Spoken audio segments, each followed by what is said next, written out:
Film की शुरुआत में हम वायलेट गेट्स को देखते हैं, जिसको उसका पति ब्लैक बहुत बुरी तरह से मार रहा होता है। ब्लैक वायलेट को एक बंदूक देता है और उसको मारने को कहता है। वायलेट बंदूक पकड़कर बहुत ज़ोर से चिल्लाती है। इसके बाद कहानी वर्तमान में आती है। अपने पति की मौत के बाद वायलेट गेट्स थेरेपिस्ट बन जाती है, जो ऐसे लोगों की मदद करती है जो अपनी ज़िंदगी से हार चुके हैं, उसे ख़त्म करना चाहते हैं। वायलेट एक डेटिंग ऐप पर हैनी कैम्पबेल के इंसान से मिलती है, जो कि एक फ़ोटोग्राफ़र होता है। 3 महीनों की बातचीत के बाद वायलेट आज हेनरी से मिलने जा रही है।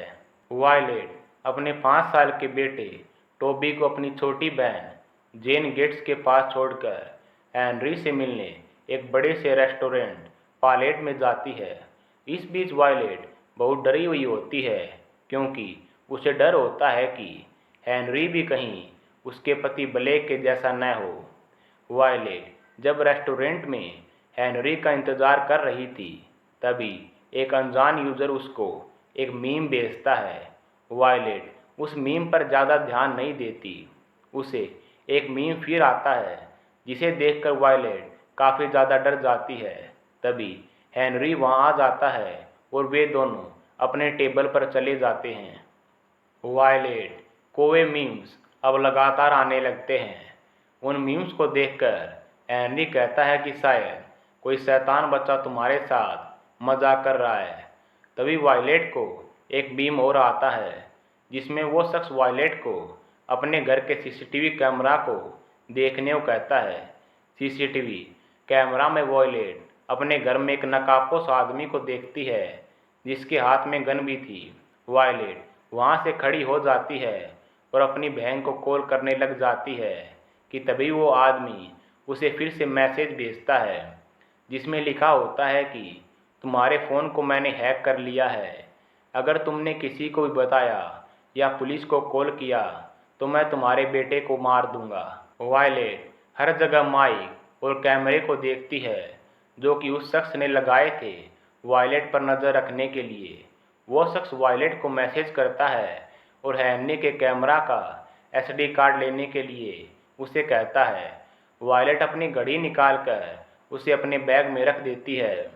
वायलेट हेनरी से कहती है कि उसकी घड़ी कहीं खो गई है। ये घड़ी उसके लिए बहुत खास है, क्योंकि ये उसकी मोम ने उसे दी थी।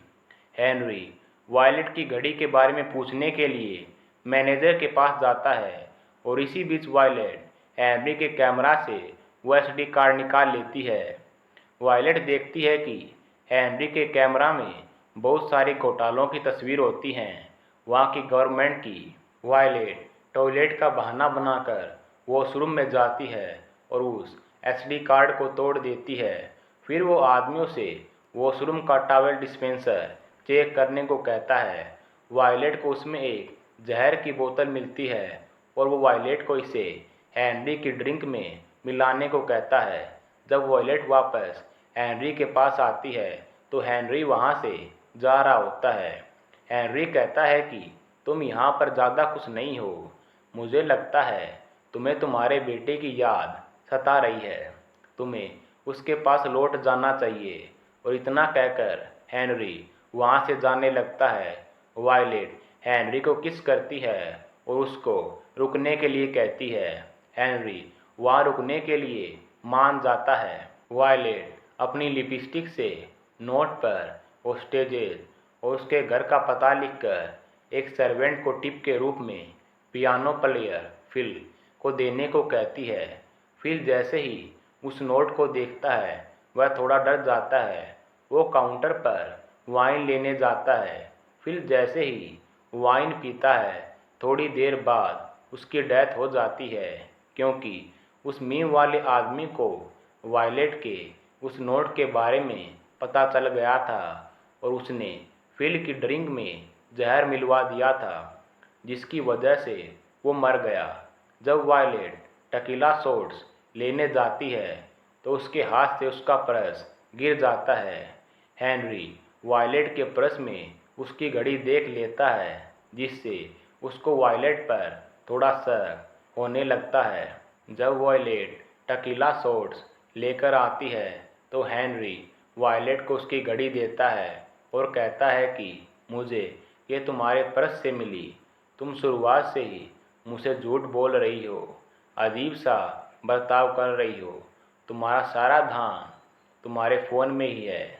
वायलेट किसी तरह घड़ी की बात को नज़रअंदाज कर देती है और हेनरी को अपनी पास्ट लाइफ की कहानी सुनाने लगती है कि उसका पति उसे और उसके बेटे को बहुत टॉर्चर करता था।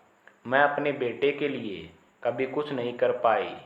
वायलेट की बातें सुनकर हेनरी इमोशनल हो जाता है। हेनरी बारटेंडर के पास नींबू लेने जाता है और इसी बात का फ़ायदा उठाकर वायलेट हेनरी के टकीला में जहर मिला देती है। हेनरी जैसे ही टकीला पीने वाला होता है, वायलेट हेनरी के ऊपर वाइन गिरा देती है। हेनरी अपनी शर्ट साफ करने के लिए वॉशरूम में जाता है। तभी बारटेंडर वायलेट के पास आती है और उससे पूछती है कि सब कुछ ठीक तो है ना? तुम शुरू से ही मुझे डरी हुई लग रही हो। वायलेट कहती है कि मैं ठीक हूँ। वो बारटेंडर वायलेट से कहती है कि वो आदमी जब से आया है बस तुम्हें ही देखे जा रहा है, पता नहीं क्यों।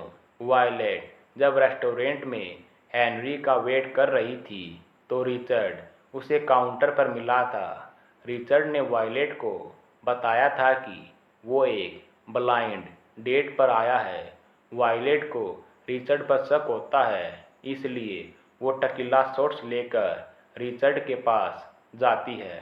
रिचर्ड वायलेट से कहता है कि हमने मेयर के सर्वर से सारी फ़ोटो पहले ही डिलीट कर दी थी, बस ये एसडी कार्ड बचा था जिसको तुमने तोड़ दिया। रिचर्ड वायलेट से कहता है कि हेनरी आज रात उस एसडी कार्ड को एफबीआई को देने वाला था, लेकिन अब कुछ नहीं हो सकता। तभी वह हेनरी आ जाता है और रिचर्ड के बार बार कहने पर वो टकीला पी लेता है।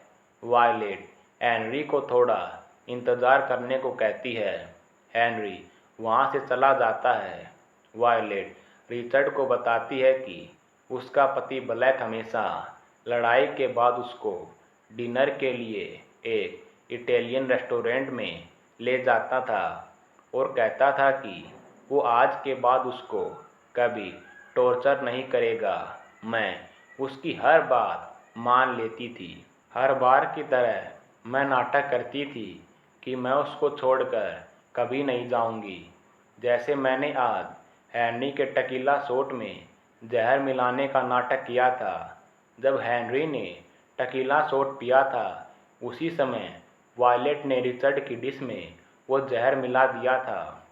ये पता चलते ही रिचर्ड अपनी गन निकाल लेता है और जैसे ही वो वायलेट को शूट करने वाला होता है कि तभी हेनरी वहाँ आ जाता है और वायलेट को बचा लेता है, लेकिन गोली हेनरी को लग जाती है। वायलेट रिचर्ड से बचने के लिए वहाँ से जाने लगती है। रिचर्ड वायलेट को पकड़ लेता है और जैसे ही वायलेट को मारने वाला होता है, बारटेंडर कारा वहाँ आ जाती है और रिचर्ड के हाथ पर वार करती है, जिससे गोली वायलेट की जगह शीशे को लग जाती है। गुस्से में रिचर्ड अपने पैर से चाकू निकालता है और कारा की पीठ में घोंप देता है। रिचर्ड अपने आदमी को फ़ोन कर टोबी और जैन को मारने का ऑर्डर देता है। वायलेट इसी दौरान हेनरी का दिया हुआ गिफ्ट उस शीशे पर मारती है, जिसके कारण वो टूट जाता है। वायलेट और रिचर्ड दोनों ही वहाँ से नीचे गिरने लगते हैं, लेकिन वायलेट वहाँ पर लटक रहे एक पर्दे को पकड़ लेती है, जिसके कारण वो बच जाती है, लेकिन रिचर्ड की वहाँ से गिरने के कारण मौत हो जाती है। हेनरी वहाँ आकर वायलेट को बचा लेता है। वायलेट जल्दी से हेनरी की गाड़ी की चाबी लेकर अपने घर की तरफ निकल पड़ती है। वो आदमी टोबी को मारने ही वाला होता है कि तभी जैन पीछे से आकर उसके सिर पर एक कांच का जग मारती है। टोबी वहाँ से भाग जाता है, लेकिन वो आदमी जैन को पकड़ लेता है और उसको बहुत बुरी तरह से मारता है। वो आदमी टोबी को भी पकड़ लेता है। जैन उसके पैर में चाकू घोंप देती है। वो दर्द से चीखने लगता है। इसी मौके का फ़ायदा उठाकर वे दोनों एक कमरे में छिप जाते हैं। वो आदमी कमरे का दरवाज़ा खोलकर जैन को गोली मार देता है। तभी वहाँ पर वायलेट पहुँच जाती है। वायलेट किचन से एक चाकू निकालती है और जब वो आदमी उसके करीब आता है तो वायलेट उस चाकू को उसके कंधे में चला देती है, लेकिन इससे उसे कोई फर्क नहीं पड़ता। वह वायलेट को बहुत बुरी तरह से मारता है। टोबी अपनी ट्रक में रखी गन अपनी मोम के पास भेजता है। वायलेट वो गन उठाती है और उस आदमी को मार देती है। वायलेट भागकर अपने बेटे को गले लगाती है। तभी वहाँ पर जैन भी आ जाती है। हाथ पर गोली लगने के कारण वह बच जाती है। जैन वायलेट से उसकी डेट के बारे में पूछती है। ये सुनकर वायलेट हंसने लगती है। इसके बाद हमें हेनरी को हॉस्पिटल में दिखाया जाता है। वह न्यूज़ देख रहा होता है। न्यूज़ में बताया जाता है कि मेयर को घोटालों के कारण अरेस्ट कर लिया गया है। तभी वहाँ पर वायलेट मिल्क शेक्स और बर्गर लेकर आती है। तभी उसी यूज़र के नाम से वायलेट को फिर मैसेज आता है। वायलेट उस मैसेज को देखकर डर जाती है। तभी वहाँ पर जैन आती है और कहती है कि डर गई ना। दरअसल वो मैसेज जैन ने ही किया था। हेनरी वायलेट से कहता है कि हमारी पहली डेट कमाल की थी। वायलेट हेनरी से दूसरी डेट पर चलने का पूछती है। हेनरी दूसरी डेट पर चलने के लिए मान जाता है और इसी के साथ यह बेहतरीन फिल्म यहीं पर ख़त्म हो जाती है। राधे राधे।